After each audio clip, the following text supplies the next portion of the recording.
Pemirsa menerapkan sejumlah poin dalam pembatasan aktivitas penduduk mulai 11 hingga 25 Januari mendatang. Saat ini Pemkot Denpasar masih menunggu surat petunjuk teknis pembatasan sosial berskala besar PSBB yang diputuskan dalam rapat terbatas yang dipimpin langsung Presiden Jokowi.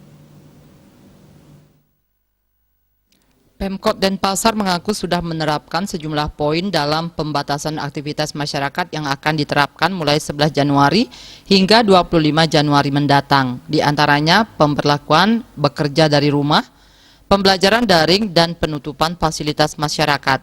Sementara pembatasan operasional pusat perbelanjaan atau mal masih perlu dibahas. Saat ini pemerintah Kota Denpasar masih menunggu surat arahan dan teknis pelaksanaan PSBB dari pemerintah pusat.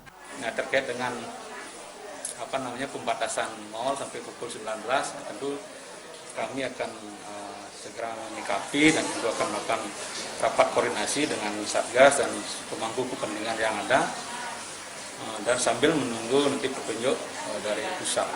Menteri Koordinator Perekonomian Airlangga Hartarto menyatakan sesuai keputusan rapat terbatas yang dipimpin langsung Presiden Joko Widodo pada Rabu siang di Jakarta, pemerintah akan melaksanakan pengawasan ketat penerapan protokol kesehatan di Jawa dan Bali karena di wilayah tersebut memenuhi 1 dari 4 parameter yang ditetapkan. Berdasarkan data yang dimiliki Kementerian, untuk di Bali, Kabupaten Badung, dan Kota Denpasar dinyatakan sebagai wilayah dengan risiko tinggi. Raiswantara, Bali TV.